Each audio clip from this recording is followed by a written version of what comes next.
Simple. Si vous deviez définir Marseille en un mot, quel mot vous allez choisir? Habillage à la marseillaise, bien sûr. Nabil. Marseille, l'OM ou Marseille? Marseille, le club, bien sûr. Irrationnel. Irrationnel. Dave. J'ai inventé un terme. Club monde. Club monde. Ok, on ira voir. Bon Hervé. Passion. Passion. Jérôme. Jump. Jump. Président. Asile compétent. Il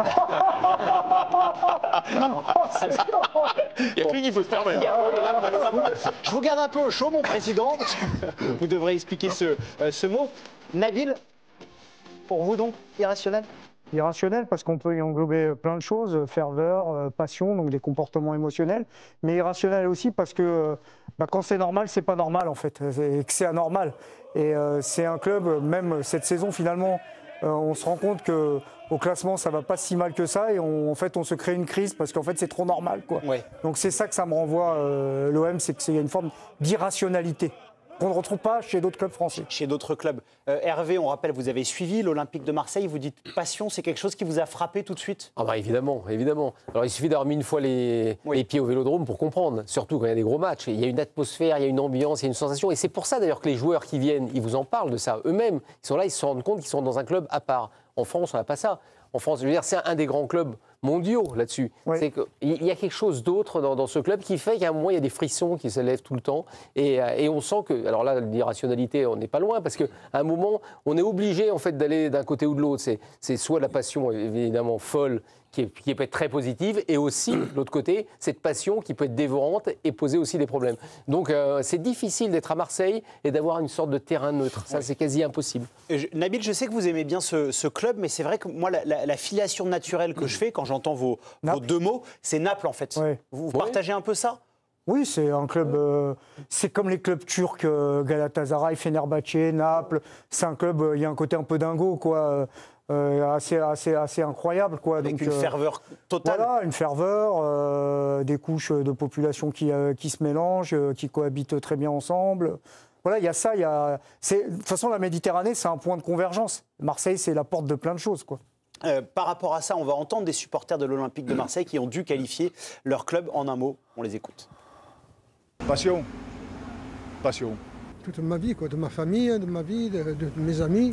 Non, mythique. La passion, il n'y a que ça. Hein. Ma passion, l'OM, c'est ma vie. Une passion et un mode de vie. Ben, les jeunes en France, seuls à avoir gagné la Ligue des Champions. La vie. C'est la vie, Marseille. Parce que c'est l'identité même de cette ville. Magnifique, tout simplement. Il y a ce rapport à la passion. Roland, avant que vous développiez votre terme, vous avez né à Marseille, vous avez grandi à Marseille, vous avez joué à l'OM, vous avez entraîné l'OM. C'est vrai qu'en France, on a un rapport parfois un peu compliqué avec le football, où les villes, moi je pense à Saint-Étienne, Lens aussi, où c'est des villes qui sont très attachées à leur club de foot. Mais à Marseille, on respire, on vibre, on ne pense qu'à l'OM tout le temps.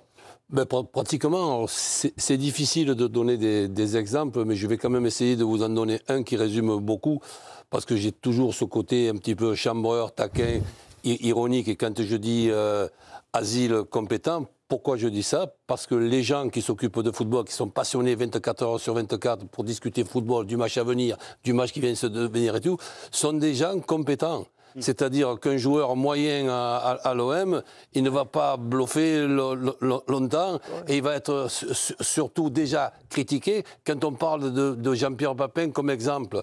Comme exemple, après une première année vraiment très, très difficile, où les initiales de Jean-Pierre, qu'on adore tous, JPP, c'était j'en peux plus. Donc c'était pas autre chose. Et finalement, après, ça s'est rangé. Donc, quand je dis ça, pourquoi? C'est parce que j'ai un exemple qui me fait toujours rire, c'est quand Jean-Claude Gaudin est en campagne pour la mairie de Marseille, et qui va un petit peu dans les quartiers, des quartiers que j'ai pu être moi, Zizou aussi, les quartiers nord, Anigo, donc on était dans des quartiers pas faciles du tout, et donc il y a des petits de 10-12 ans qui te regardent comme ça, et quand donc Jean-Claude Gaudin il passait, qu'il expliquait et tout, il y a un petit de 12 ans qui le regarde et qui dit « C'est quoi que vous voulez faire, vous ?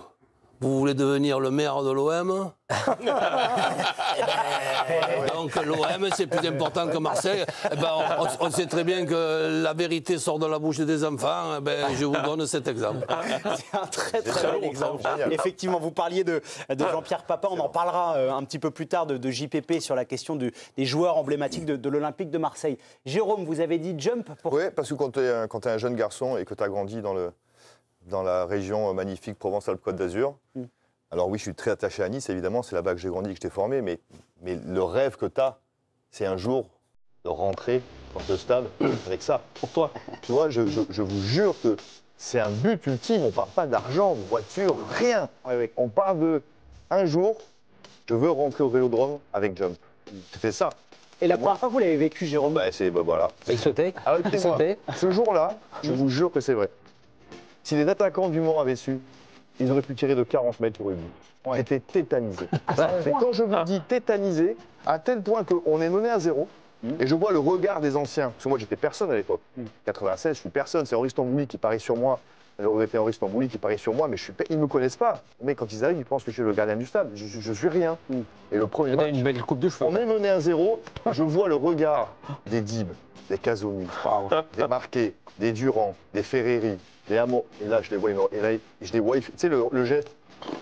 Ouais, qu'est-ce qu'on va faire avec ça? Terrible, terrible, terrible. Mais je me suis dit à la mi-temps, j'ai vécu mon jump une fois. J'ai fait un kill. C'est coché dans la flic, tu vois. Et puis après, l'histoire, c'est écrit magnifiquement bien.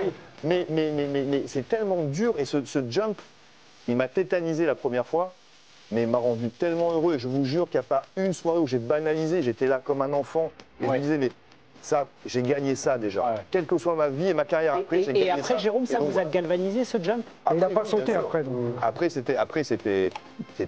tu rentres dans une espèce de machine à laver, d'émotions, il faut apprendre à gérer. C'est pour ça que souvent je dis, Marseille m'a construit dans ma carrière. Après. Nice au tout début, mais avant Saint-Étienne et Paris, il y a eu Marseille. Et c'est indispensable dans ma vie d'homme, dans ma vie d'homme et ma carrière de sportif, et Marseille est incontournable. Et évidemment, et ce jump et ces entrées au Vélodrome, elles m'ont construite pour tout ce qui se passera les 17 ans d'après. Donc oui, chaque jump que j'ai vécu, ça a été des moments mais incroyables. Dave, vous pouvez rappeler votre mot pour ceux qui viennent d'allumer la télé. Donc là, on est sur une thématique, on doit qualifier l'OM en un mot. Non mais tout le monde allait, je savais qu'on allait partir sur passion, irrationnel, effervescence, ferveur, autant que vous voulez, incandescence, asile. Non, moi je me serais pas permis. Mais non, et puis mais moi il y avait un autre truc qui me frappe à Marseille, qui m'a toujours frappé depuis que je connais ce club, étant gamin, etc.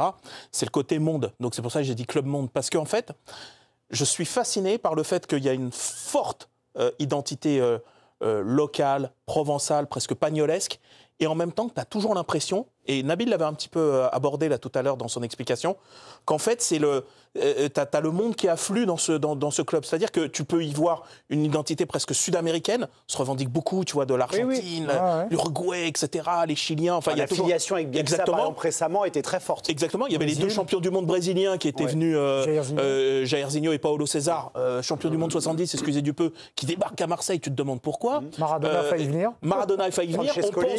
Francescoli, exactement. On pense évidemment à Naples quand on parle de Marseille. Donc là aussi, il y a un truc, une espèce comme s'il y avait une sorte de jumelage. Puis aussi l'Afrique. C'est-à-dire qu'il y a eu énormément de grands joueurs africains et même le parcours de certains joueurs locaux, etc., qui, de par leur origine, leur vie, etc., ont aussi un rapport avec ce continent. Bref, j'ai toujours eu l'impression qu'il y avait une espèce de foisonnement comme ça, tout en étant avec une identité très locale, très régionale, mais une espèce de foisonnement du monde entier où tu as l'impression que tout se rencontre dedans pour donner ce cocktail qui me paraît, moi, être unique même au monde, quoi. Donc c'est pour ça que je voulais aussi qu'on ait un petit peu ce regard sur cette identité marseillaise. Nabil, on a le temps, on est là pour parler de Marseille jusqu'à 1h du matin. 10 secondes, là. Pour rebondir sur Porte de l'Afrique, on en avait évoqué ça avec Hervé la dernière fois dans un podcast.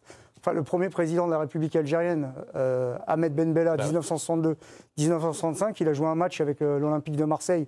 Il était joueur en 40, il a joué pour l'OM. Donc c'est quand même hallucinant quoi, quand on y pense. Quoi. Donc la passerelle, les ponts, les liens, c'est truculent, il y a toujours des La présidence histoires. de Pape Diouf, Pape Diouf, qui là aussi incarne aussi une identité, quelque chose, l'Afrique, Je etc. comprends pourquoi tu es professeur finalement. Voilà. C'est tu vois des choses que les autres ne voient pas. Exactement, je suis là pour voir un peu plus loin. Hervé, juste, Jérôme parlait de jump comme objectif de carrière quand on est footballeur. Est-ce que quand on est journaliste, de suivre l'Olympique de Marseille, pour quelqu'un de votre âge, donc vous avez grandi aussi 38 avec l'Olympique. J'ai 38 ans. Oui. Non, mais grandi avec l'Olympique de Marseille. Est-ce qu'il y a un côté, voilà, ça fait rêver aussi? Ah bah évidemment, mais ça c'est obligatoire. Parce qu'il y a des grands clubs français, Marseille en fait partie, c'est pas le seul, hein, attention. En plus moi jeune, j'étais supporter marseillais quand j'étais minot, donc évidemment que quand vous dites je vais suivre l'OM, c'est quelque chose de fort. Et puis c'est parce que c'est ça, c'est un rapport, même quand vous êtes journaliste, il y a un rapport au club qui est très différent des autres clubs d'une certaine manière. C'est-à-dire que je parlais du côté passionnel, et que c'est un peu pression aussi, hein, parce que Marseille, vous ne travaillez pas à Marseille comme vous travaillez dans d'autres clubs. Ouais. J'ai connu des moments chauds, il y a eu des périodes un peu compliquées, avec parfois des personnages qui gravitent autour du club, qui ne sont pas nécessairement les plus recommandables, il ne faut pas se mentir.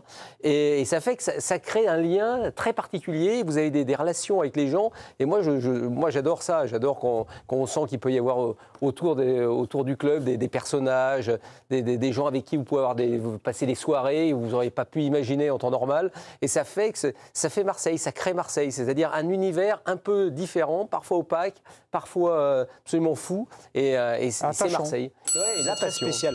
Roland, je l'ai dit en préambule, vous êtes né à Marseille, vous avez joué à Marseille, vous avez coaché à l'Olympique de Marseille. Est-ce que réussir sur ces terres, c'est plus difficile? Oui, ou le Marseillais, c'est peut-être plus difficile, mais avant ça, je pense qu'il y a une époque qui est importante, c'est l'enfance. Et donc, dans cette enfance-là, comme je dis, avec des garçons comme Zizou, Anigo, moi, on s'est retrouvés dans des quartiers pas faciles du tout pour s'y imposer. Et si on peut parler de ma carrière, ok, il y a celle de joueur, d'entraîneur et tout, mais j'étais à l'âge de 12-13 ans à l'Olympique de Marseille et j'ai eu le plaisir d'être ramasse-balles avec des garçons, puisqu'on se mettait dans un coin. Et moi, j'avais ma superstition déjà tout petit. J'étais en position de l'aile droite, côté sud, et il y avait là une première mi-temps Tassone et une deuxième mi-temps Djorkaeff, le père de Yuri Djorkaeff, avec une équipe qui était quand même une équipe redoutable. Donc derrière ça, j'ai eu le plaisir avec Albert Raymond, on était du même âge, de pouvoir grandir. En pupille, on jouait déjà en minime. En minime, on jouait même des fois en junior. Donc, on était un peu au-dessus des autres. Et donc, j'ai ce plaisir. Mais c'est pas pour moi quelque chose d'extraordinaire. C'était une évidence. J'écoutais mes parents parler le dimanche dans le repas de famille des joueurs de l'époque. Asnar, Anderson, Scotty, etc. Moi, je les regardais. Mais l'OM, à cette époque-là, aussi, je les ai connus dernier ou avant-dernier de deuxième division. Pas seulement en train de jouer la montée, de se retrouver dernier. Bon, et ça, évidemment que je ne l'oublie pas et je ne l'oublierai jamais. Alors après, la carrière de joueur, ça serait trop long pour en parler. La carrière d'entraîneur, que ce soit joueur-entraîneur, il y a eu de bonnes choses, de moins bonnes, des joies, des peines. Ça fait partie d'une carrière. Ce qu'il y a de sûr, c'est qu'elle a été bien remplie.